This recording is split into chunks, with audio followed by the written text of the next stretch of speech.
갈라디아 4장 3절부터 11절, 이와 같이 우리도 어렸을 때에 이 세상의 초등학문 아래에 있어서 종노릇 하였더니 때가 참에 하나님이 그 아들을 보내사 여자에게서 나게 하시고 율법 아래에 나게 하신 것은 율법 아래에 있는 자들을 속량하시고 우리로 아들의 명분을 얻게 하려 하심이라.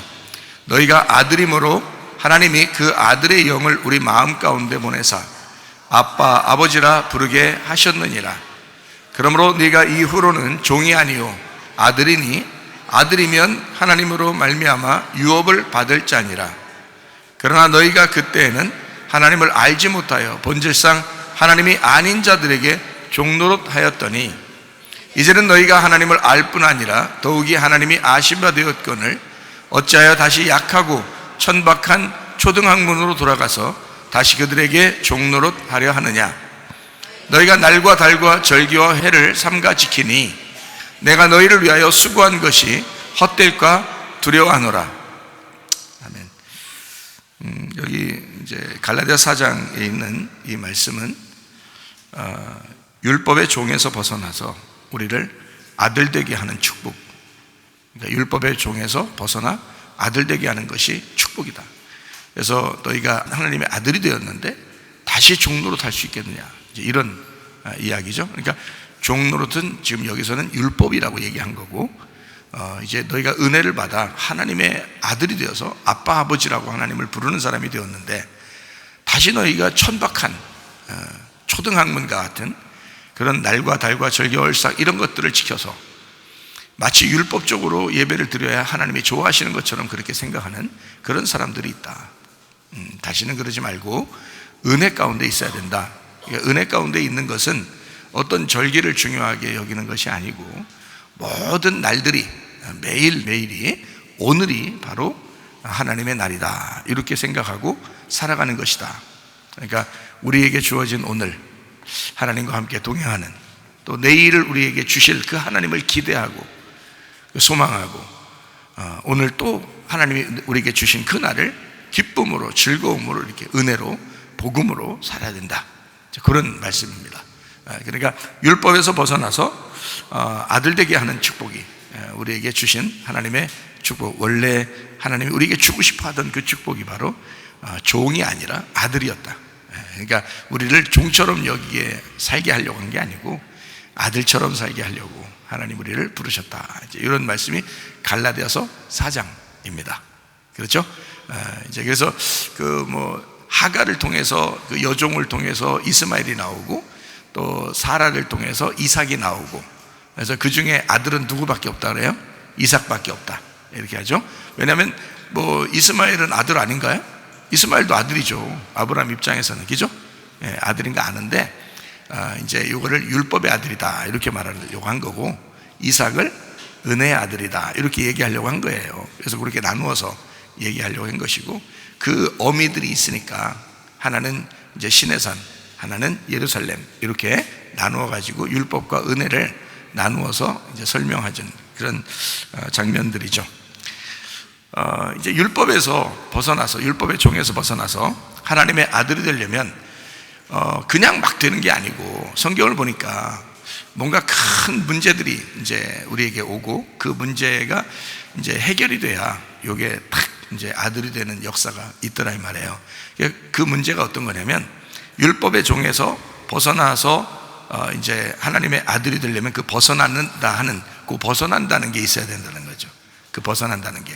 그래서 그 벗어나는 거를 뭐라고 성경은 우리에게 가르쳐 주고 있느냐? 크고 두려운 날이다. 너희에게 크고 두려운 날이 임해야 된다. 그래서 크고 두려운 날이 성경에 이제 나오는데요. 우리가 한번 성경을 찾아볼까요? 스바냐서 2장 1절 2절. 수치를 모르는 백성아 모일지어다 명령이 시행되어 날이 겨같이 지나가기 전, 여호와의 진노가 너희에게 내리기 전, 여호와의 분노의 날이 너희에게 이르기 전에 그리할지어다, 이렇게 되어 있습니다. 그러니까 여호와의 진노, 여호와의 분노의 날이 임하기 전에 모여라, 이렇게 되어 있죠. 그죠?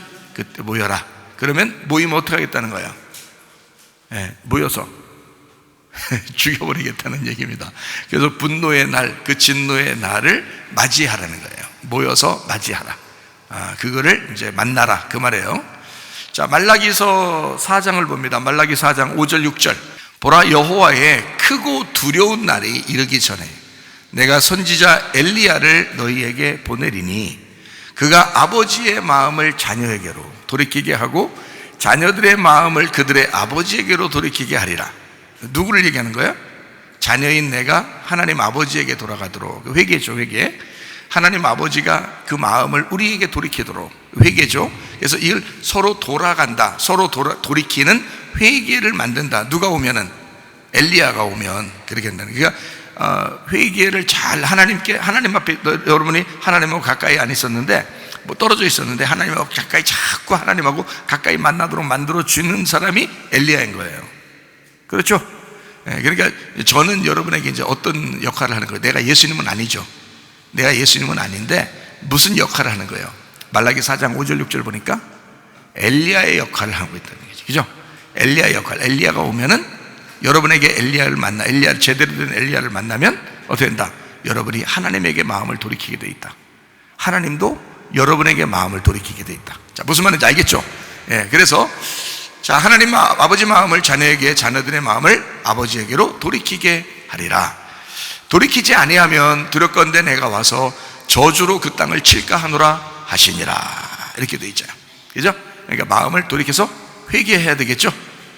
자, 이제 우리가 여기 지금 스바냐서, 말라기서, 그리고 갈라디아 4장 이렇게 읽었잖아요. 성경을 읽으니까, 자, 크고 두려운 날, 이런 것이 이제 임해야 된다. 누가 먼저 와? 엘리야가 먼저 와서 우리를 이제 그걸 만나게 한다는 거죠.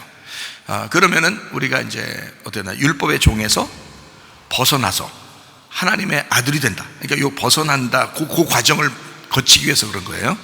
하나님의 아들이 됐는데 거기서 막 진노가 임하고 이건 아니란 말이에요.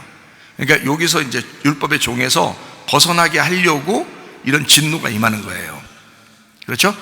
그래서 너희가 초등학문에 있어서는 안 된다, 이런 말이고요. 그래서 벗겨내야 되니까 벗겨내고 이걸 하나님의 아들의 삶을 살아야 된다. 그래서 크고 두려운 심판이 여러분에게 있어야 된다. 이걸 이제 우리가 쉽게 얘기하면 회개라고 그러는 거고, 회개는 하나님 앞에 돌이키는 거예요. 돌아가는 것이다. 이걸 회개다, 그렇게 말하죠. 그러니까 율법이 마치고 진리의 은혜가, 또 구원이, 그리고 치료가, 회복이 찾아오게 되는 거. 율법의 그 올가매는 감옥 같은 그 율법이 우리에게서 끝나고 은혜가 찾아와, 구원이 찾아와, 천국이 찾아와, 치료가 찾아와, 문제 해결이 찾아와. 그러면 그게 크고 두려운 날이 임한 것이다, 이 말이에요. 그냥 밋밋하게 이루어지는 게 아니고 회개를 통해서 이루어지는, 그러니까 여기 이제 하나님께 돌아가는 방법이거든요. 그래서 회개를 정확하게 알면 막 무조건 눈물을 흘린다고 회개가 아니라 하나님에게 돌이켜서 오는 것을 회개라 그렇게 말한다겠죠. 그 말이 이제 이게 뭐냐, 이게 율법이 마치고 진리가 찾아오고, 율법이 마치고 은혜와 천국이 찾아오고, 율법이 마치고 치료가 찾아오고, 회복이 찾아온다. 이 말이 뭐냐면 쉽게 얘기해서 내 힘이 모두 꺾여지는 날이다, 이 말이에요. 그게 크고 두려운 날이 여러분에게도 임하셔야 된다. 그래서 내 힘이 다 꺾어지는 날, 내 힘이 다 꺾어지니까 이 속에서 죽음이 일어나겠죠. 그죠? 내 힘이 다 꺾어지니까 죽음이죠. 죽음이니까 이 죽음을 통해서 죽은 자가 부활하는 날, 이것이 그날 이루어지는 거죠. 그러니까 죽는 날이 부활하는 날이 되는 거예요. 여러분 그 사도행전 2장에 보면 말이에요. 사도행전 2장에 보면 요엘서 2장을 설교한 사람이 나와요. 그게 누구예요? 베드로죠. 베드로가 요엘서 2장을 설명했는데 요엘서 2장에 어떤 날이 임한다는 거예요? 크고 두려운 날이 임한다는 거예요. 근데 그게 어느 날 임했다는 거예요? 그날 임했다는 거예요. 그래서 사도행전 2장에는 무슨 일이 벌어졌어요? 성령 충만함이 임했잖아요. 그죠? 성령 충만함이, 그러면 그냥 임했어요? 막 울부짖고 울고 회개하는 사람들에게 임했어요. 울부짖고 울고 회개하는 사람들에게 성령 충만이 임했단 말이에요. 그렇죠? 그러니까 그 날이 사도행전 1장, 2장에 나와 있는 그 놀라운 크고 비밀한 크고 두려운 날이 요엘서 2장에 있었던 것이 이루어졌단 날이죠. 그죠? 그러면 크고 두려운 게 심판을 가져와 사람들을 울게 만들고 가슴을 치게 만들면서 성령의 충만함을 주더라는 거죠.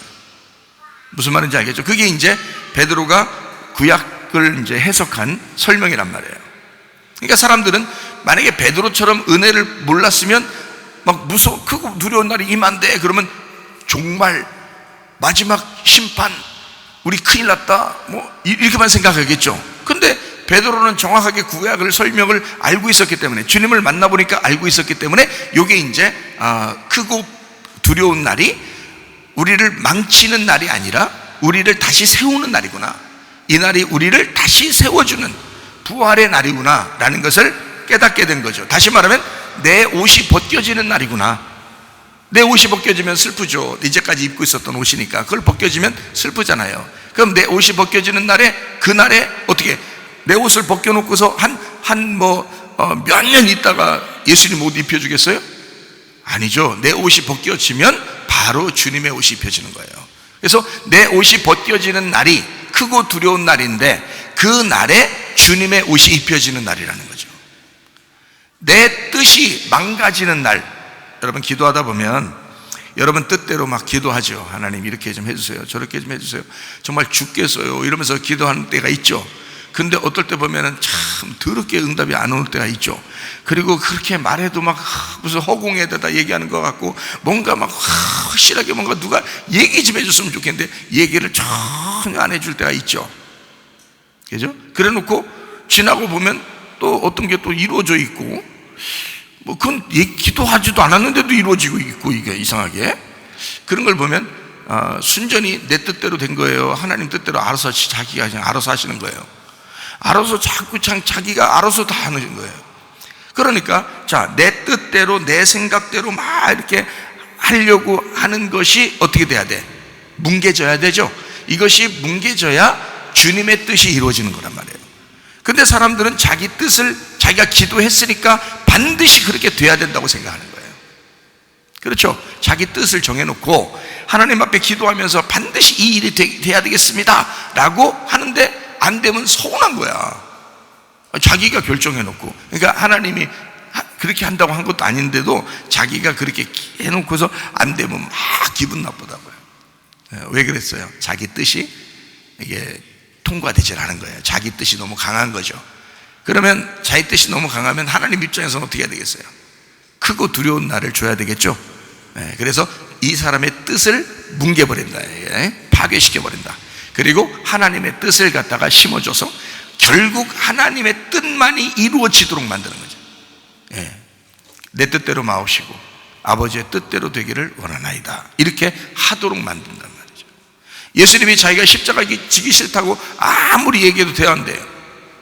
눈 하나 씻거든, 하나님 아버지가 눈 하나 씻고. 그러니까 예수님한테조차도 눈 하나 씻거든데 여러분한테 어떻게 하겠어? 코 하나 씻것도 안 해요. 귀도 씻것 안 하고 눈도 씻것 안 해요. 눈썹도 씻것 안 해요. 예수님한테도 씻것 안 해요. 왜냐하면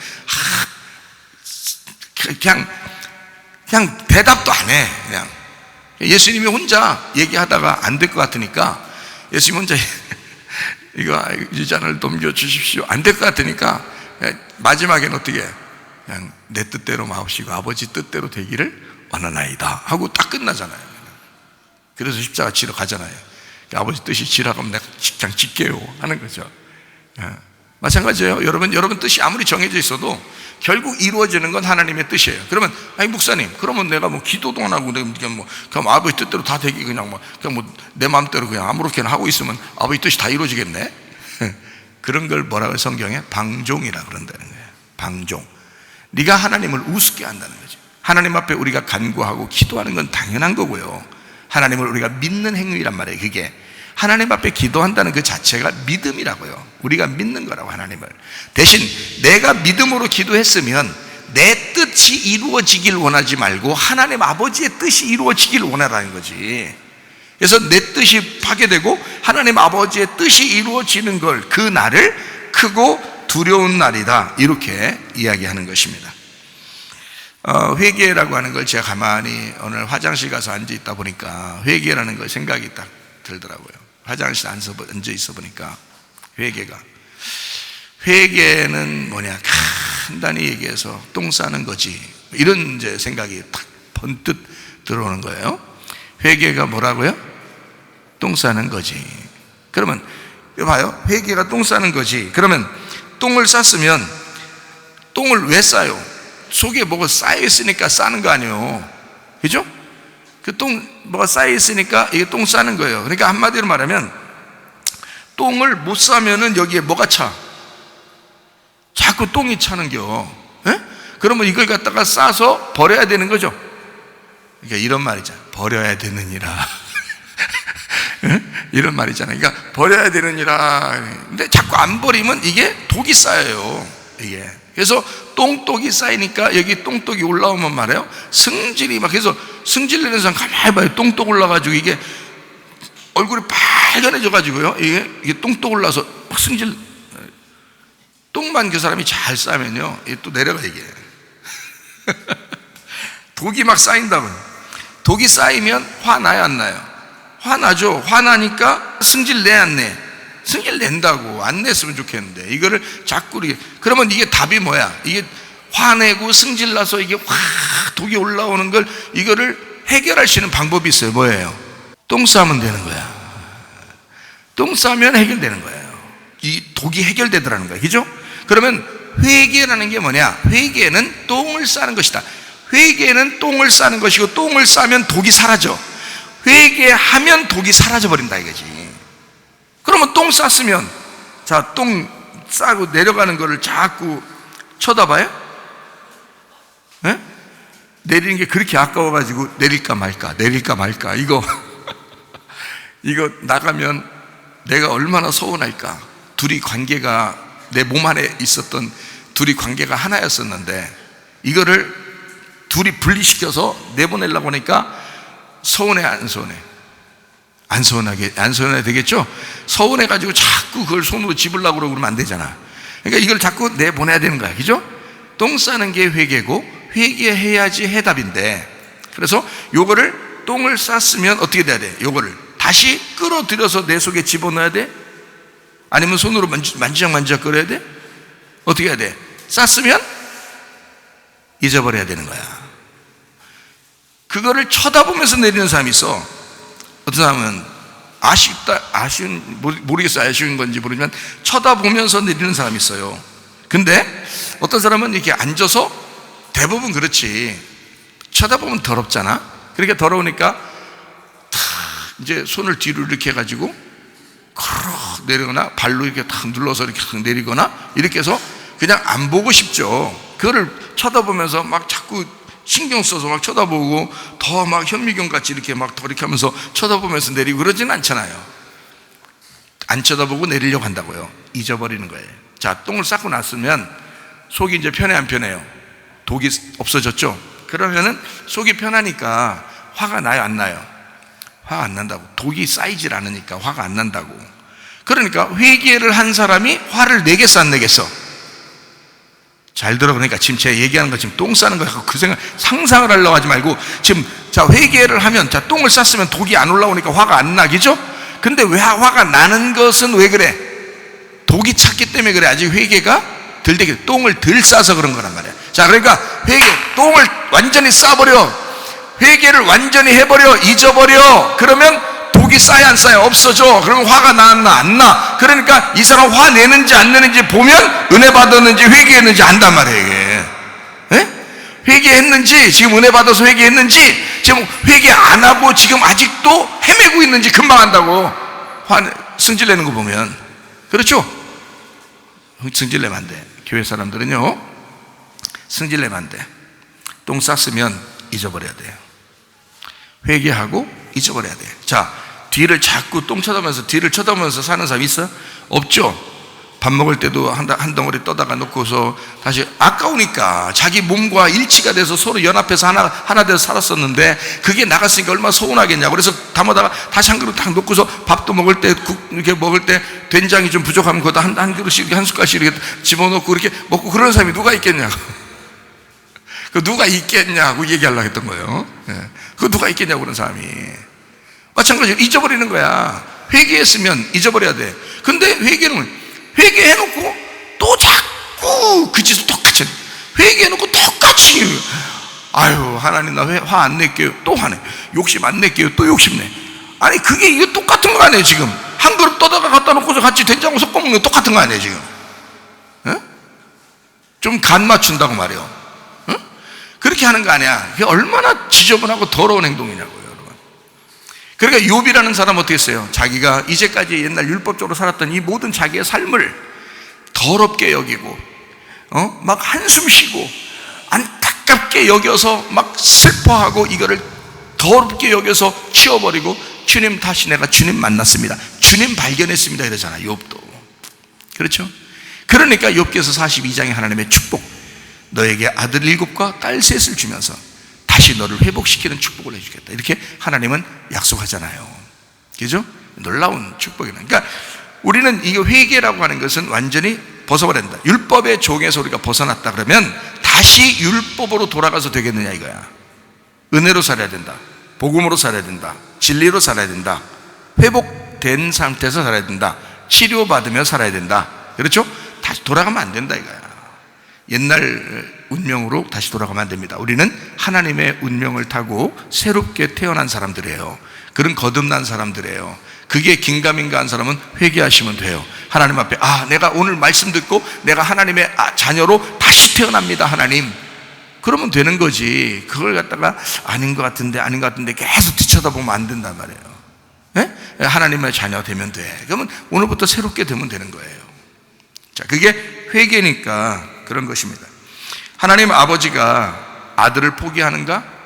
그렇지 않죠. 근데 우리는 절대 포기를 안 해요. 왜 하나님의 아버지는 왜 우리를 절대 포기하냐면 하나님은 자기 아들을 죽이고 우리를 산 거예요, 아들로. 그러니까 우리를 하나님의 아들 삼았기 때문에 우리를 아빠, 아버지라고 하나님 부르게 만드는다겠죠. 자기 아들을 죽이고서 그 값으로 우리를 샀기 때문에 우리는 포기를 안 한다고, 하나님이 죽을 때까지는. 문제는 우리가 하나님을 포기하는 거예요. 사람들이 우리가 뒤에 똥을 쳐다보기 위해서 회개하지 않고 뒤를 자꾸 쳐다봄으로써 하나님을 자꾸 포기하는 거잖아요. 그러면 안 된다는 거예요. 그 복음이라는 진리를 위해서 뒤에 있는 율법을 멀리하고 똥을 치워버리고 잊어버리고 회개하고 주님을 바라보고 가야 된다는 거지. 그러면 우리가 아빠 아버지라고 하면서 주님을 따라가는 거죠, 하나님을. 그런데 자꾸 율법으로 돌아서면 안 된다 이런 얘기거든요. 그런데 하나님 아버지는 자기 아들을 포기했어요. 우리를 살리려고. 그렇죠? 자기 아들을 포기했어요. 요한복음 1장 14절에 인간에게 자기 아들을 보냈어요. 말씀이 육신이 되도록 했단 말이에요. 원래는 육신이 되면 잘못된 거죠. 말씀은 말씀으로 존재해야 돼요. 말씀이 말씀으로 존재하면 그걸 하나님이라 그러는 거야. 무슨 말인지 알죠? 말씀이 그냥 원래 말씀이면 그냥 하나님인데 이게 육신으로 오면은 그게 죄인이 되는 거예요. 그러니까 하나님 아버지 입장에서는 자기 아들을 포기한 거죠. 말씀이 육신이 되어서 우리 가운데 거하셨다. 이게 그의 영광을 보니 아버지의 독생자의 영광이요 은혜와 진리가 충만하더라. 그래서 은혜와 진리가 충만한 말씀 그 자체가 우리에게 죄 용서를 위해서 오신 거야, 육신으로. 그러니까 하나님은 자기 아들을 포기했다. 자, 생각해봐요. 아들을 포기했어요. 인간들에게 보내느라고 자기 아들을 포기했어요. 자기 아들을 포기하고 인간들에게 보냈다고. 무슨 말인지 알겠어요? 그게 뭐라고 그래? 인간에 보냈으니까. 인간에게 보냈으니까 부활이라고 그래? 십자가라고 그래? 십자가라고 그래요. 죽음을 위해서 보낸 거예요. 그죠? 그러니까 인간에게 보내서 죽기 위해서 보냈다. 자, 봐요. 여자가 선악과를 먹게 할 때 누구한테 먹게 했어요? 여자가 아담에게 먹게 했죠.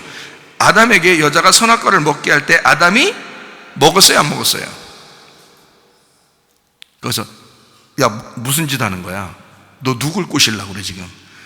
너 나를 먹게 하려고 그러는 거야? 이랬으면 이제 하와만 죽는 거예요, 여자만.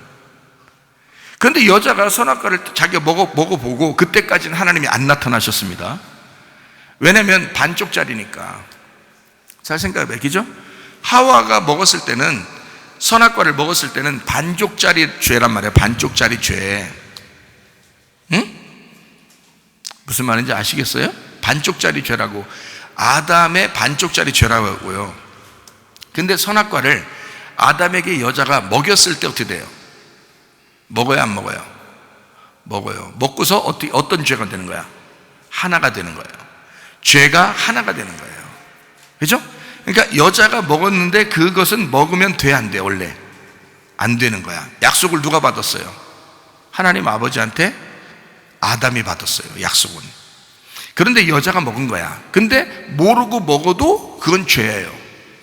그죠? 선악과를 모르고 먹어도 그거는 선악과를 먹은 죄라고. 그걸 아담만 아는 거예요. 그러니까 여자가 죄를 진 거야. 이거를 자기가 먹어줌으로써 죄인이 되는 거잖아. 그렇죠? 아담이 그걸 먹을 때 죄인이 되는 거예요.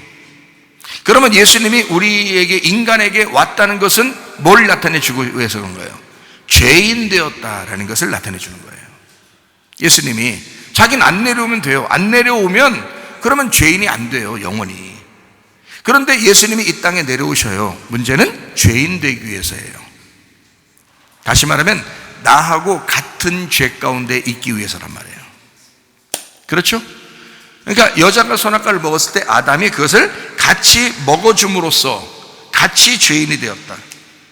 그리고 이 땅에 쫓겨나셨다.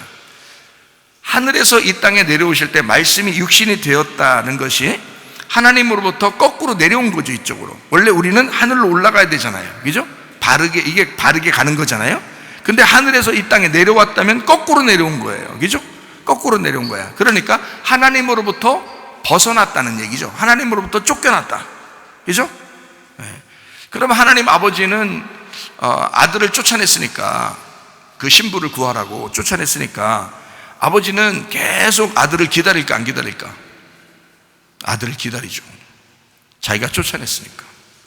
자, 아버지가 당황하고 안절부절할까요? 아들이 당황하고 안절부절할까요?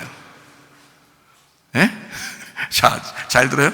쫓겨난 아들이 안절부절하고 당황할까요? 쫓아낸 아버지가 안절부절하고 당황할까요? 여러분이 안 해보셔서 잘 모르죠. 자녀들한테 그렇게 안 해보셔서 잘 모르죠. 자, 자녀가 잘못했다고, 여러분, 자녀가 잘못했다고 빗자락으로 때리다가 쫓아냈어. 쓸어버렸어, 이렇게 밖으로. 예? 근데 이 아들이 진짜 멀리 떠났어. 그럼 여러분 어떡할 거야? 진짜 빗자락으로 때려가지고 쓸어서 보냈거든요. 근데 이 아들이 안 오는 거야. 멀리 가 있는 거야. 멀리 간 거야. 아빠가, 엄마가 잠 못 자. 예? 못 자. 그래도 잠이 온다면 그 정신이 이상 자요. 그래도 잠이 온다면. 근데 아들은 아버지, 엄마가 그렇게 걱정할 거라는 것까지 그만큼은 몰라요. 쫓겨난 아들은 안절부절하지 않습니다. 당황하지 않습니다.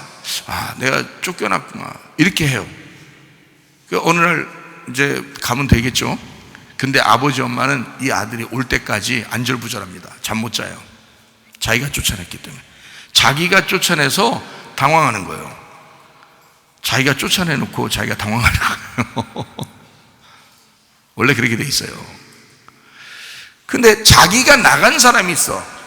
자기가 나간 사람. 자기가 죄를 짓고 자기가 나갔다. 그러면 누가 당황할까요? 응? 자기가 혼자 나갔어. 혼자. 아버지가 혼내서 나간 게 아니야. 자기가 혼자 잘못하고 혼자 나갔어. 혼자 도망갔어요. 가출해버려서 혼자. 근데 아버지는, 아버지, 엄마는 물론 기다리죠. 찾죠. 근데 그 아들이 올 때 아들이 더 미안해 할까? 아버지가 더 미안해 할까? 예? 둘 다 미안해 해요? 아니라고. 나간 자식이 돌아올 때 미안해 한다고요. 그래서 탕자는 나갔을 때 돌아오면서 아버지한테 내가 어떻게 하지? 아버지한테 어떻게 하지? 그런 거예요. 근데 아버지 입장에서는 아들을 쫓아낸 거죠. 아버지가 아들을 내보낸 거잖아요. 그죠? 생각해봐요. 아들이 돈 달라고 그래요. 다 반 나눠서 달라고 그래요. 그러니까 아버지가 반을 나눠서 가도록 허락했어요. 그러니까 아버지 입장에서는 자기는 쫓아낸 거고 아들 입장에서는 자기는 나간 거야. 그러니까 둘 다 당황하는 거지. 그래서 아버지가 막 당황하는 거예요. 아버지가 안절부절하고 잠도 못 자고 밖에 서서 기다리잖아. 그죠? 근데 이 아들은 또 아들대로 어떻게 해요? 오면서 너무너무 미안한 거예요. 너무너무 죄 가운데 있어서 아버지한테 너무 죄를 지은 거예요. 너무 미안한 거야. 당황하는 거예요. 안절부절 못하고, 그죠? 거기에서는 둘 다 마찬가지 그렇게 나오죠, 그죠? 그러니까 부모가 쫓아낸, 그리고 아들이 나간, 그 두 가지가 같이, 그러니까 둘이 같이 만났으니 얼마나 반갑겠어요. 둘이 얼마나 반갑겠어요, 그죠? 어쨌든 자, 하나님이 이 땅에 이제 예수님을 쫓아냈어요. 그래 놓고서 하나님이 이 아들이 돌아올 때까지 안절부절 할까 못할까? 안절부절 못하지. 그냥 막 당황해가지고 계속 기다리는 거예요. 아버지 언제까지? 자기 아들이 커서 십자가를 질 때까지 기다리는 거예요. 근데 십자가를 져서 죽기만 하면 이제 그 다음 이제 어떻게 하는 거야, 아버지가? 그때는 이제 아버지가 쏜사이같이 가서 그 아들을 품에 안는 거예요. 무슨 말인지 알겠죠? 그러니까 하나님은 우리를 그렇게 생각하신다. 다시 말하면 우리가 우리는 우리가 죄를 져서 나왔는데 하나님은 우리를 어떻게 생각하냐? 자기가 쫓아낸 것으로 여긴다 이거죠. 선악과를 먹고 너희들을 내가 쫓아냈어, 이렇게 생각한다는 거지, 하나님 아버지가. 그래서 창세기에 그렇게 나오죠, 그죠? 창세기 3장에 창세기에 보면 내보내잖아요, 그죠? 창세기 3장에 내보낸다고. 그런 것처럼 하나님은 우리를 자기가 내보낸 것처럼 여기고 자기가 오히려 당황해서 우리를 불러들인다. 우리가 나갔는데 우리가 하나님 앞에 아버지에게 다시 찾아가려고, 아버지에게 우리가 어떻게 하면 찾아갈 수 있을까, 어떻게 하면 아버지 만날 수 있을까를 우리가 또 노력한다는 거지. 그걸 성경에서는 천국을 침노한다 이렇게 말하는 거예요. 하나님께 돌아가려고 그런다. 우리 입장에서는 그렇게 하려는 거예요. 하나님 입장에서는 우리를 너무너무 사랑하셔서 계속해서 당황하시고 계속 기다리고 있다. 그런 마음이, 하나님 마음들을 이제 보면 좀 이해가 될 수가 있겠죠, 그죠? 에서 같은 경우는 에서하고 야곱하고 있으면 하나님이 이제 그 야곱이 나가잖아요. 그죠? 그러니까 에서는 자기가 그냥 집에 있었고 야곱은 나갔고, 나중에 돌아오게 될 때 어떻게 해요? 돌아오게 될 때 에서가 당황해요, 야곱이 불안해해요? 야곱이 더 불안해한다고, 자기가 나갔잖아요. 그래서 돌아올 땐 그냥 두르면 안 되는 거야. 그냥 두르면 너무 부담스러운 거예요. 형을 만나는 게 너무 무섭고 부담스러운 거예요. 그래서 돌아올 때 이 천사하고 싸워가지고 어떻게 해요? 이스라엘이라는 축복을 받게 돼요. 그 축복을 못 받으면 자기는 못 만나라고 하는 거예요. 너무 불안해서, 그죠? 나간 사람이니까. 근데 하나님과의 관계에서는 하나님은 이제 어떻게 보냐면 이렇게 보는 거죠. 하나님은 자기가 인간을 쫓아냈을 때 인간이 하나님에게 돌아오는 것이 쉬운 게 아니거든요. 그러니까 하나님이 계속 길을 마련해 주는 거예요. 자기가 당황한 거니까. 자기가 불안하다고. 부모가 자식을 그렇게 내보내 놓고 그거를 그냥 두지 않는다고요. 계속 길을 마련해서 돌아오도록 만드는 거예요. 그게 창세기 3장에 시작을 한 거예요. 그래 놓고 요한계시록까지 쫙 성경을 써놓은 거라고요. 요셉 형들한테 쫓겨났죠, 그죠? 요셉 형들이 버렸잖아요. 그래서 애굽으로 팔려갔잖아요. 그러고 난 다음에 나중에 요셉하고 요셉하고 형들하고 만났잖아요. 애굽에서 만났을 때 그때 요셉이라는 걸 알고 형들이 어떻게 해요? 엄청 불안해합니다. 자기들 어떻게 할까봐, 그죠? 자기들이 쫓아냈기 때문에 요셉은 당황하지 않아요. 요셉은 안절부절하지 않는다. 여유가 있다고요. 형들이 왔을 때 여유가 있었다고요. 그런데 형들이 요셉을 만났을 때 너무 불안한 거예요, 그죠? 그러니까 쫓아낸 자는 자기가 불안해하는 거예요. 근데 나간 자는 자기가 나간 자가 불안한 거예요. 무슨 말인지 알겠죠? 근데 하나님하고 우리의 관계가 이렇게 돼 있다는 거예요. 우리가 선악과를 먹고 우리가 죄를 져서 우리가 나간 거예요. 근데 하나님은 우리를 네가 선악과 먹었으니 나하고 분리가 되었다, 내가 너를 쫓아낸다, 이렇게 하는 거고요. 그러니까 둘 다 당황하는 거예요. 둘 다 안절부절 못하는 거예요. 그러니까 둘 다 안절보다 못하는 사람이라면 둘 다 어떤 관계가 있어요? 서로 만나고 싶어서 만나고는 싶은데 그게 서로 이게 힘든 거예요. 그런 관계가 우리 하나님과 우리와의 관계란 말이에요. 이거를 율법으로 만들려고 했었는데 구약에서는 그거로서는 만날 수가 없다는 겁니다. 율법으로는 종이니까 만나지 못해요. 근데 아들이 되면 복음으로 아들로 만나면 친분 관계가 되잖아요. 아빠 아버지가 된다고요. 아빠 아버지. 그렇게 하나님은 만들고 싶어 하는 거예요. 그래서 욥기서 같은 데도요, 욥이라고 하는 걸 있잖아요. 이게 우리가 율법의 죄 가운데 있다가 복음으로 돌아오면은 그거를 뭐라 그러냐면 하나님의 아들이 이 땅에 내려왔는데 죄 가운데 있어서 죽었어요. 부활해서 다시 하나님께 올라가는 거를 갖다가 성경은 뭐라고 표현하냐면 요한복음 16장 10절에 의에 대하여라 함은 이렇게 돼 있어요. 그러니까 하나님 아버지에게 돌아갔다. 내가 아버지께로 가는데 너희가 나를 못 본다. 이게 의롭다는 거예요. 그 말은 예수님이 하나님 안에서 있었는데 예수님이 이 땅에 내려왔다가 죽으시고 부활했을 때 하나님에게 다시 돌아가는 거란 말이에요. 돌아가는 거를 의롭다 그러는 거예요. 자, 여러분, 가정주부가 집에서 집안일을 하고 그러면 기분 좋을까 안 좋을까요? 가정주부가 집에서 집안일 하면 애기들 잘 돌보고 집안일 하고 그러면 기분 좋을까 안 좋을까요? 기분 좋아요. 그게 가정주부가 가정주부답게 살았다. 이걸 의롭다 그러는 거예요. 가정주부가 바람나면요, 가정주부가 남편 출근시키고 그래서 막 비비고 뭐 홀짝홀짝 뭐 마시고 돌아다니고 막 다른 사람 사귀려고 그러고 막 그냥 돈이나 쓰고 돌아다니고 이러면 이거를 뭐라 그래요? 성경에서는 불의하다. 가정주부가 가정주부답게 살지 못했다 하는 거예요. 그러니까 가정주부는 가정주부의 일로 돌아와야 되는 거야. 그걸 의롭다 그러는 거예요. 자기의 자리로 돌아오라는 거죠. 남편은 어떻게 해요? 남편은 남편의 자리로 돌아와야 되는 거예요. 어떤 사람은 남편이 남편답지 못한 사람도 있어요. 여자한테 윽박지르고 말해요. 자기 맘대로 살고 남편이 막 자기가 주인인 줄 알고 그냥 막 여자를 함부로 대하는 사람들도 있고요. 이렇게 이 남편이 남편으로서의 일을 못할 때 그걸 불의하다 그래요. 그런데 남편이 남편으로서 일하게 되면 어떻게 돼? 의로워지는 거예요. 그러니까 자기 자리가 있어요. 자기 자리로 가면 의로운 거예요. 목사는 목사 자리가 의로운 거예요.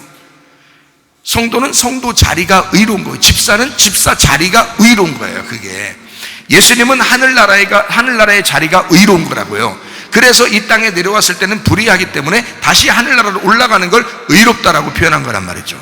자기 자리로 돌아갔다 이거예요. 그러니까 이 땅에 내려올 때는 뭘로 내려왔어요? 율법으로 내려왔어요. 자기 자리로 돌아갈 때는 은혜로 올라가는 거예요. 무슨 말인지 알겠죠? 그러니까 은혜와 진리가 충만하신 예수님이고 그분이 이 땅에 내려와서 율법을 완성하려고 온 거죠. 율법을 완성하러 와서 율법을 끝내고 다시 의로운 은혜와 진리의 자리로 가시는 거란 말이에요. 그죠? 그거를 의롭다라고 말씀하신 거란 말이에요. 자, 그러면 욥은 어떨까요? 욥이라는 사람. 욥의 1장 2장을 이렇게 보면 1장과 2장을 보면 욥이 어떤 사람, 아들, 딸이 있어요, 없어요? 있죠. 욥이라는 사람이 아들, 딸이 있어요. 그러니까 그 아들, 딸이 누구예요? 아들, 딸이 누구냐고. 그러니까 아들, 딸이 누구예요? 어려운 질문인가요? 아들, 딸이 누구예요? 욥이죠. 욥. 누구냐고 물어봤잖아요. 지금 뭐예요가 아니라 요 아들, 딸이 누구예요? 그랬잖아요. 아들, 딸은 욥이라고요. 예? 지금 어디라겠어요? 욥기서 1장과 2장을 얘기했죠. 욥기서 1장과 2장에 그 아들, 딸이 누구라고? 욥이라고요. 예, 어렵지 않죠? 예. 욥이라고요. 그러면 42장에 욥기서 42장에 나온 아들, 딸이 또 나오죠. 그 아들, 딸은 누구예요? 욥이죠. 그러니까 그죠? 그러면 욥기서 1장과 2장에 나온 아들, 딸은 누구한테 넘겨줬어요? 그 아들, 딸을 죽었죠. 죽었으니까 이 욥이 가만히 있는데 하나님이 사탄하고 싸우잖아요. 야, 내 종 욥 봤냐? 이러면서. 그러니까 하나님의 종 욥을 뭘 만들려고 했던 거예요? 하나님의 종 욥을 뭘 만들려고 했던 거야? 아들 만들려고 하는 게 욥기서란 말이에요. 그러니까 하나님은 자기 종 욥을 일부러 탁 드러내는 거예요. 그래놓고 누구한테 던져주는 거야? 먹잇감으로. 사탄한테. 너 먹잇감으로 너 한번 먹어봐 그러는 거야. 네가 내 종 욥을 한번 먹어봐 던져주는 거예요. 아들 딸 다 죽이고. 그러니까 첫 번째 아들, 첫 번째 종인 욥을 사단에게 넘겨주잖아요. 한마디로 말하면 하나님 입장에서 잘 생각해봐요. 하나님 입장에서는 욥을 쫓아낸 거란 말이에요. 지금 제가 얘기하는 거 잘 이해가 되십니까? 욥을 지금 하나님 입장에서는 욥을 쫓아낸 거란 말이야. 그 말은 다시 말하면 뭐예요? 욥을 하나님은 포기하신 거라는 거예요. 누구한테 넘겼어? 사탄한테 넘겨줬잖아. 자, 아시겠죠?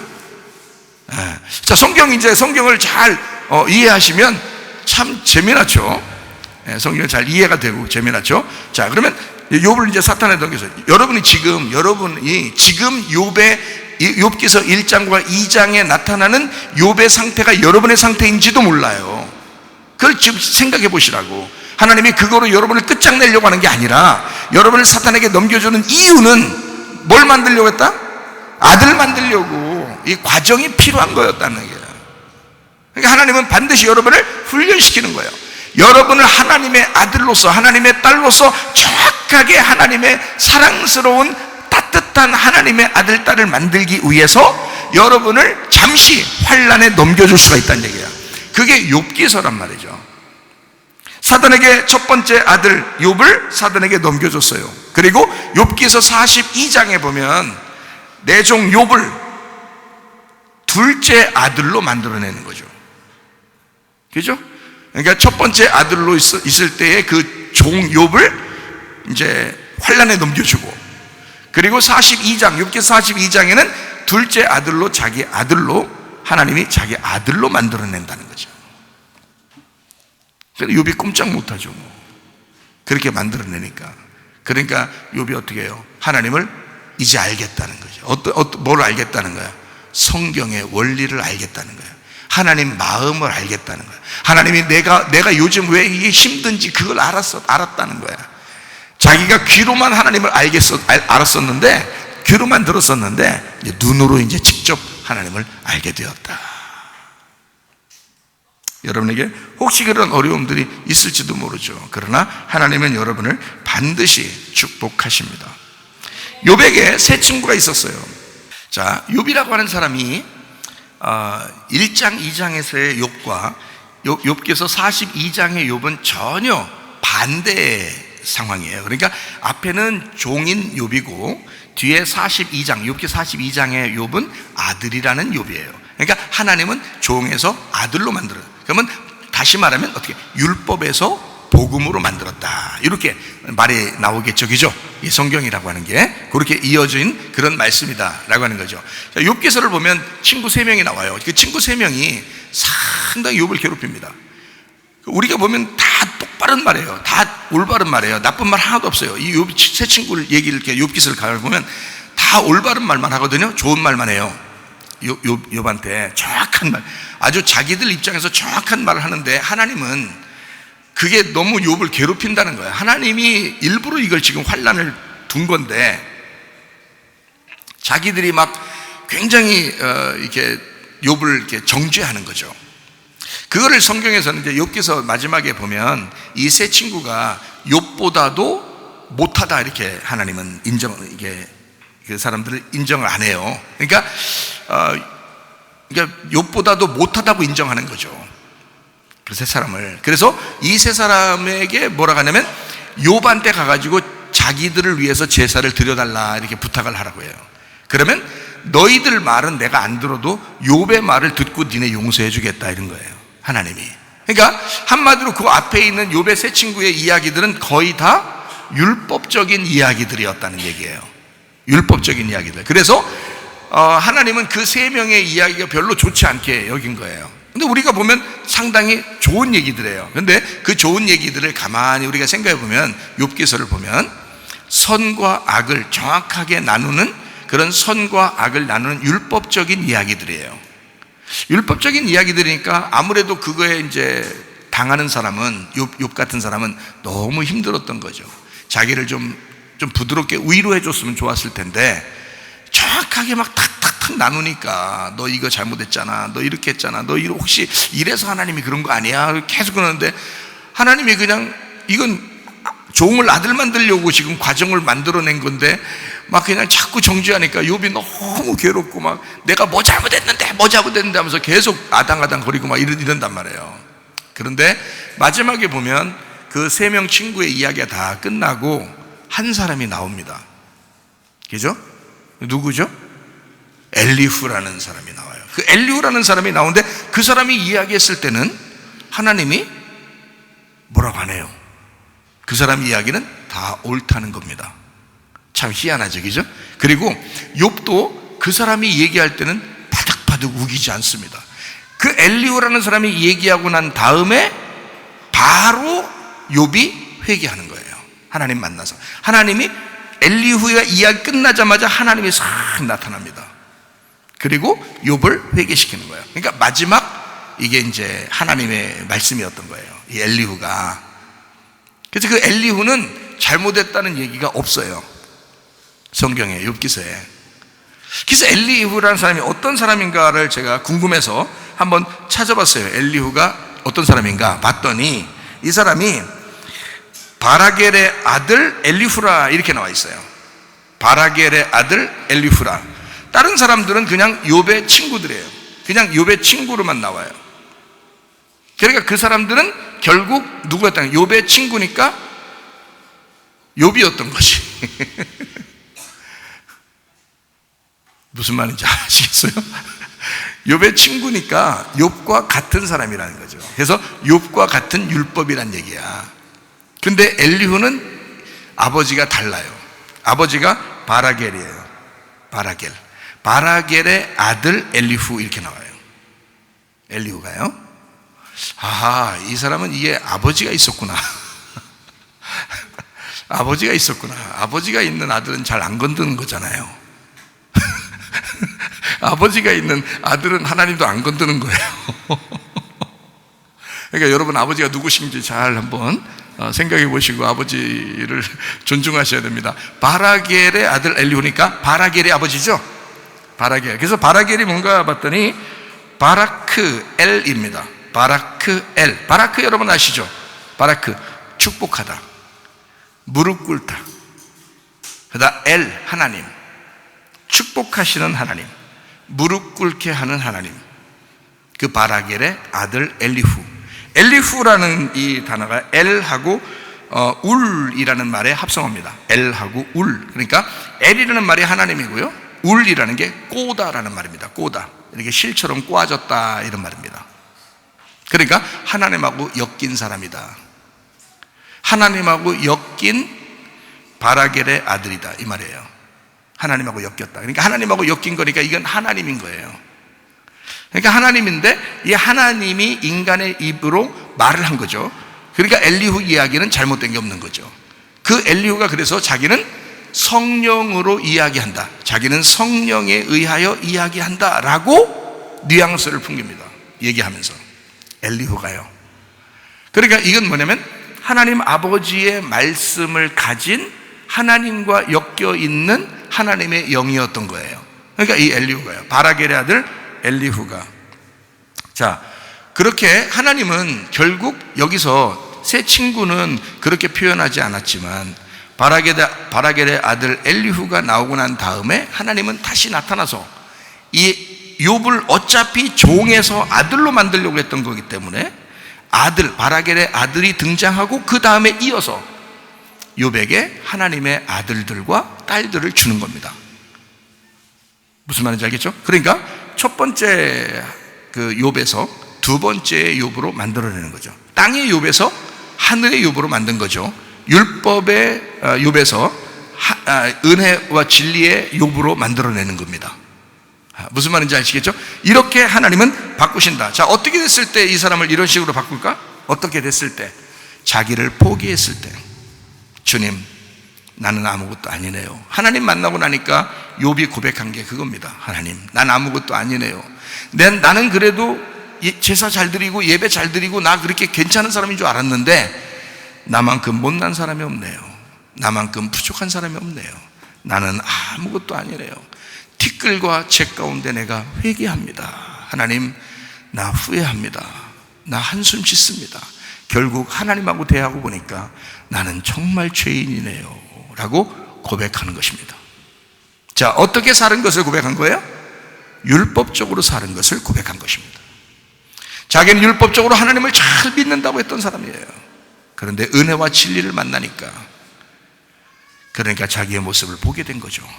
내가 율법에 아직도 벗겨져야 할 그런 율법에서 내가 살았구나. 내가 초등학문에서 살았구나.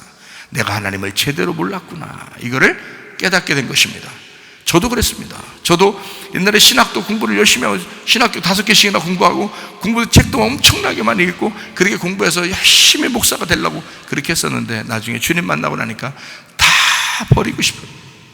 그 전에 있었던 걸 다 버리고 싶어요. 아무것도 아니구나. 하나님의 은혜로 우리에게 나에게 말씀하시는 진리의 말씀이 따로 있었구나. 이게 복음이라는 게 따로 있었구나. 주님이 내게 말씀하시고 싶었던 것이 있었구나 라는 걸 알게 됐단 말이에요. 눈물밖에 나올 게 없죠. 눈물로 보답할 수밖에 없는 그런 은혜의 사람이 되더라는 거죠. 욥도 마찬가지예요.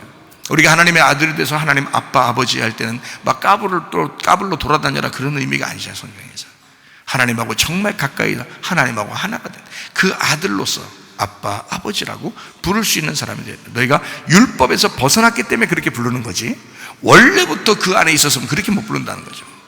원래부터 이 안에 있었으면 그렇게 못 불러요. 근데 율법에 있었다가 완전히 죽음 가운데서 부활해서 새로운 아들이 되기 때문에 아빠 아버지라고 부를 때는 굉장히 진지한 거예요. 아빠 아버지 할 때는 굉장히 진지한 거라고. 그거는요 그냥 막 불러대는 주여 주여가 아니고 아버지의 뜻대로, 한 번을 불러도 아버지의 뜻대로 내가 살겠습니다 하는 그런 의미의 부름이라고요. 자, 이해가 되시겠죠? 무슨 말인가? 네. 자, 우리 열왕기상 3장을 보면 솔로몬이 재판을 합니다. 유명한 재판이죠. 어떤 재판을 해요? 예? 예, 두 여자가 있는데 아들 둘이 있었어요. 근데 그 두 아들을 갖다가 이제 같이 자는데 같은 집에서 같이 자요. 또 희한하게 둘이 같이 사는 거죠. 뭐 하는 짓이야 이게? 예? 둘이 같이 살아요. 남편들이 어디 갔나 모르겠나. 하여튼 둘이 같이 살고 있었어요. 둘이 같이 살고 있었다는 얘기는 뭘 얘기하는 거예요? 지금 제가 손을 이렇게 모았잖아요. 예, 둘이 두 여자가 아니라 한 여자였다는 것을 얘기하는 거라는 거지. 그러면 두 아들도 같이 있었네. 같은 집에 두 아들이 같이 있으니까 두 아들도 어떻게 했다는 거예요? 한 아들이라는 거죠. 그렇죠? 자, 그러면 한 번 잘라줘야 되는 거죠. 한 번은 잘라줘야 돼, 그죠? 한 번 잘라줘야 돼. 왜냐면 두 여자가 하나로 이게 합쳐진 두 여자인데 또 두 아들이 하나로 합쳐진 아들인데 이게 한 번은 잘라줘야 된다는 거죠. 한 번 잘라진다는 말은 뭘 얘기하는 거예요? 죽는다는 걸 얘기하는 거죠. 예수님이 한 번 죽으심으로 우리의 모든 죄가 용서됐죠. 그러므로 이게 한 번은 잘라줘야 된다는 거죠. 그러니까 여자 둘이 있었는데 아들이 죽은 거예요. 여자는 그냥 있는데 아들이 죽은 거예요. 한 아들이, 둘 중에 한 아들이에요. 어떤 아들인지 거기서 A라는 여자가 있었는데 B라는 여자가 있었는데 A라는 아들이 죽었어. 이렇게 써놓으면 얼마나 편해요, 우리가 볼 때. 근데 그렇게 써놓지 않다고. 왜냐면 둘 똑같은 여자니까 쓸 필요 없는 거 이렇게. 한 아들이 죽었다 이렇게 하면 되는 거예요. 그리고서 한 아들이 남았거든요. 그랬더니 둘 여자가 또 싸움이 일어났어요. 서로 짓거라는 거예요. 자, 자기가 깔고 뭉개가지고 자기 아들이 죽은 그 여자는 분명히 자기가 깔고 뭉갠 걸 알았을 거예요. 일어났을 때. 그죠? 근데 살짝 바꾸는 거예요. 바꾸는 거기다 딱 가운데 갖다 놓고서 자기 아들이라고 주자는 거. 근데 이 사람은 깊이 잠들고서 이제 일어나 보니까 자기는 분명히 깔고 뭉갠 게 없는데, 깔고 뭉개지 않았는데 이상하게 자기 아들이 옆에 이렇게 누워 있는데 저 여자가 자꾸 자기 거라고 얘기하는 거예요. 분명히 자기가 봐도 자기 건데. 응? 그러니까 둘이 싸울 수밖에 없는 거죠. 그죠? 그럼 싸웠다는 얘기는 둘 다 아들이 욕심 났다는 얘기예요. 둘 다 아들이 욕심 났다. 그러면 둘 다 아들을 사랑한다는 얘기예요. 그러니까 깔고 뭉개서 죽여버리고 싶은 생각이 아니었던 거예요. 그냥 어떻게 죽은 거예요. 그러니까 한 아들 다른 사람 데려오다가 또 키우려고 한 거죠. 만약에 진짜 자기가 싫어서 깔고 뭉개서 죽었다 그러면 잘 되다 그러지. 딴 남자 만나면 되니까 또. 어? 근데 저쪽 여자의 아들을 데려다가 또 키우려고 하잖아요. 그 말은 그 사람이 이 아들을 미워하는 게 아니란 말이에요. 자, 무슨 말인지 아시겠죠? 그러니까 우리가 성경을 정확하게 알아야 되는데, 이게 뭐냐면 두 여자가 두 여자로 보니까 이해가 안 되고, 두 아들을 두 아들로 보니까 이해가 안 되는 거야. 이게 두 아들이 하나들인 거예요. 두 여자가 아니고 하나였던 거예요. 그러면 이게 뭘 설명하려고 했던 거예요? 두 여자가 하나의 아들이 죽었다. 자, 어떻게 된 거예요? 두 여자는 하나의 여자고, 두 아들은 둘이 아니라 하나인데 하나가 죽었어요. 그러니까 하나 남은 거죠. 그럼 이건 죽어야 돼, 안 죽어야 돼? 안 죽어야 된다. 하나 죽었어요. 뭐가 죽은 거예요? 하나 죽어야 된다니까. 먼저 하나가 죽어야 돼. 그리고 두 번째 건 안 죽어야 되는 거예요. 근데 안 죽어야 되는데 또 이거 그냥 네 것도 되게 말고 내 것도 되게 말고 여자가 이거 말이에요. 욕심이 한도 끝도, 이게 반 잘라자는 거예요. 반 잘라서 공평하게 갖자는 거예요. 자, 그러니까 솔로몬이 딱 보니까 저게 진짜 나쁜 거예요. 저게 분명히 자다가 애를 깔고 본 게 죽였구나, 이렇게 생각, 누구도 다 할 수 있죠. 예? 솔로몬이 뭐 결혼을 한두 번 해봤어요? 예? 솔로몬 자식들이 한두 명이냐고. 솔로몬이 그냥 결혼도 많이 하죠. 여자들도 많지. 다 알아 그거. 그래서 저건 못됐네 저거. 예? 이렇게 생각을 했을 거란 말이에요. 그래서 근데 그 진짜 엄마는 어떻게 했어요? 진짜 엄마는 저 주라는 거예요. 죽이지 말고, 반 나누지 말고 주라는 거야. 그게 하나님의 사랑인 거예요. 그게 하나님의 생명나무인 거예요. 그 여자가 이 아들을 내 거 안 돼도 좋으니까 이 아들을 저 여자에게 주셔요. 저 여자가 이 아들 때문에 생명을 얻을 수 있다면 이 아들을 주었으면 좋겠습니다. 이게 생명나무 열매예요. 이게요. 그러니까 솔로몬이 딱 봐도 누구 이 아들의 엄마는 진짜 엄마 누구야? 딱 봐도 금방 알지. 그걸 갖다 뭐 솔로몬의 엄청난 지혜의 뭐 재판이라고 그러는데, 솔직히 누가 봐도 금방 알지. 그걸 무슨 놀라운 지혜의 재판이라고 그래요. 그걸 금방 알죠. 그 엄마, 생명나무의 열매를 가진 엄마가 진짜 엄마인 거예요. 근데 그 엄마는 과감하게 어떻게 했어요? 눈물을 흘리면서 이 아들을 포기한 거예요. 내 아들 아니어도 좋으니 저 여인이 생명을 얻었으면 좋겠습니다. 자르지 마세요. 분리하지 마세요. 구분하지 마세요. 저 여자가 나고 내가 저 여자입니다. 이 아들이 죽은 아들이고 죽은 아들이 내 아들입니다. 이건 거예요. 하나님 아버지의 마음이죠.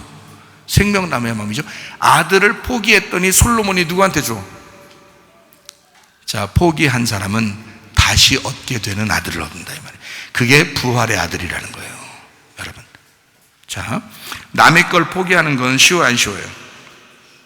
쉬워요. 그런데 자기 걸 포기하는 건 쉬운 게 아닌 거예요, 사람들이. 근데 자기 거를 포기하는 게 진짜인 거예요. 무슨 말인지 알아요? 자기 거를 포기했더니 하나님이 부활의 아들로 주시더라 이거야. 그게 하나님의 형상인 거예요. 하나님의 형상을 우리에게 주시려고 하는 거예요. 우리는 짐승의 형상대로 살았어요. 그렇게 살았던 사람들인데 우리를 죽여주세요, 나를 죽여주세요, 나를 포기합니다. 그러면 하나님의 형상으로 우리를 다시 만들어 주신다고요. 자, 무슨 말인지 아시겠죠? 그러니까 나를 포기하면, 자기 걸 포기하는 건 쉬운 게 아닌데 자기를 포기하면 하나님의 것으로 갚아주신다는 거지. 이게 잃어버림의 축복이라고 하는 것입니다. 내 것을 잃어버리면 내 것을 다시 돌려주는데 정확한 나를 알게 하신다. 내 것을 잃어버리게 하고 하나님의 것을 내 것으로 정확하게 나를 알게 해서 돌려보내주신다. 그게 하나님의 법칙입니다. 창세기 1장 같은 경우는 인간을 만들고 하나님의 형상대로 인간을 창조하셨다 그랬어요. 사람들이 창세기 3장부터 하나님의 형상을 잃어버리기 시작합니다. 그렇죠? 그러나 하나님께서는 하나님의 형상을 다시 회복하기를 원하시죠. 하나님의 형상을 회복하려고 하신다. 그게 성경이라는 겁니다. 그러면 여러분의 모습이 그냥 여러분의 모습으로 있으면 되겠어요? 안 되죠. 끊임없이 우리는 뭐 해야 돼? 회개해야 되죠. 그 회개가 뭐예요? 하나님께 돌아가는 거죠. 그러면 뭘 얻으려고 하는 거예요? 나를 잃어버리고 하나님을 얻겠다고 돌아가는 것이란 말이죠. 나를 잃어버리고 내 형상을 잃어버리고 하나님의 형상으로 닮아가겠다고 하는 거 아닙니까? 그러니까 하나님 앞에 돌아간다는 것이 회개인데, 나의 형상을 잃어버리고 내 껍질을 벗어버리고 알맹이 하나님의 형상으로 돌아가려고 하는 거, 이게 진짜 우리의 모습이라는 거예요. 하나님은 우리를, 하나님의 말씀을 통해서 우리를 발견하도록 하는 거죠. 이게 하나님의 아들을 통해서, 이 땅에 내려오신 하나님의 아들을 통해서 우리를 발견하게 하는 거예요. 그래서 그 아들이 뭐라고 하냐면 우리한테, 너희들이 나를 따라오려면 십자가를 지고, 자기를 부인하고 십자가를 치고 따라와라는 거예요. 그 말은 너 죽음으로 오라는 거예요. 자기가 그 길로 갔으니까 자기가 아버지 뜻대로, 나를 아버지 뜻대로 되기를 원하나이다, 그렇게 했을 때 그가 죽음으로 갔잖아요. 그러니까 우리가 주님을 따라가려면 우리도 죽으러 가는 거예요. 그죠? 이 마지막 때예요. 인내로 너희 영혼을 얻는다 그랬는데, 사람들이 자기 살려고 얼마나 발버둥 칩니까? 특별히, 그죠? 그러나 여러분과 저는 어떻게 할 때 하나님의 것으로 다시 우리에게 갚아주신다는 사실을 깨달아요? 예, 우리가 죽음으로 갈 때, 죽기를 각오할 때 하나님은 우리에게 부활의 아들을 우리에게 안겨주신다. 두 번째 아들이 되게 하신다. 내가 율법의 종으로서 살면서 열심히 하나님을 한번 섬겨보려고 했었는데 진짜 하나님을 아버지로, 하나님의 아들로, 아빠, 아버지라고 부를 수 있도록 만들어 주시려고 하신 것이다. 그게 하나님의 목적이었다. 남의 것을 포기하는 것은 쉽겠지만 자기가 자기 것을 포기하는 것은 진짜 어렵습니다. 그래서 자기가 자기 것을 진짜 포기하는 게, 그게 포기예요. 내 거 되면 포기하도록 만드는 것이 하나님의 뜻입니다. 그게 성경이고, 그 성경이 하나님의 원함이에요. 하나님께서는 내가 내 거라고 주장하려고 하는 것을 다 포기하기를 원하셔요. 여러분의 가정도, 남편도, 아내도, 부모도, 자녀도, 돈도, 여러분이 가지고 있는 물질도, 여러분의 생명까지도, 여러분의 시간까지도 하나님은 네 거 아니야. 다 하나님 거야. 네가 부활해서 받아야 되는 거야. 너는 죽음까지 가야 되는 거야. 다 네 거 아니야. 네가 죽었을 때, 너 자신을 포기했을 때, 너를 잃어버렸을 때 다시 너에게 진정한 너를 돌려줄 거야. 그때는 그냥 너의 땅의 운명에 너를 돌려주는 게 아니라 하늘의 운명으로서 하나님의 생명이 된 하나님의 창조로, 하나님의 형상으로 돌려주겠다는 거예요. 그런 하나님의 형상들이 다 되셔야 합니다. 나를 반대되게 해서 죽이는 하나님이 진짜 나의 하나님이십니다. 나와 반대, 이 땅에서 나와 반대인 하나님이 나를 죽이는 하나님, 그가 진짜 하나님이라는 거죠. 뭔가 잘되게만 그렇게 하시는 하나님이 아니라는 거죠. 오히려 그러면 잘못된 하나님을 만날 수가 있다는 거예요. 여러분이 만들어낸 하나님, 여러분이 만들어낸 바알 같은 하나님을 만날 수 있다는 거예요. 그러면 안 된다는 거죠. 진짜 하나님은 나를 죽이는 하나님이라는 거예요. 나를 만나서 크고 두려운 날, 그 크고 두려운 날을 만나게 해서 그 율법의 종으로서 있었던 모든 껍질을 싹 다 벗겨버리는 그런 하나님이 진짜 하나님이시다. 그래서 우리는 뭐라고 하나님 앞에 기도해야 되느냐? 내 뜻대로 마옵시고 아버지의 뜻대로 되기를 원합니다. 내 뜻대로 된다면 오히려 잘못된 것이다. 내 뜻대로 된다면 우리는 어쩌면 잘못된 하나님을 잡고 있는지도 모른다. 그러나 하나님의 뜻대로 된다면, 내 것이 포기되고 하나님의 뜻대로 된다면, 그러면 진짜 하나님을 만난 것이다. 부활의 목적을 위해서 십자가를 져야만 했던 그 주님, 하나님의 아들처럼 여러분과 저도 하나님 아버지가 우리의 아빠, 아버지가 되셔서 율법의 종에서 벗어나 하나님의 진정한 아들들이 돼서 주님과 동행하다가 주님 만나시기를 바랍니다. 우리 하나님 아버지의 사랑과 은혜를 감사를 드립니다. 아버지 하나님, 나의 모든 것이 잃어버려지고 오직 예수 하나님의 아들을 우리가 얻게 도와주시고, 하나님 두 번째 아들로, 부활의 아들로 자라나 하나님 아버지를 아빠, 아버지라고 부를 수 있는 주의 사람들이 다 되게 도와주옵소서. 율법의 종으로 살지 아니하고 복음의 아들로 살다가 주님 만나게 도와주옵소서. 예수님 귀하신 이름 받들어 기도 올리옵나이다. 아멘.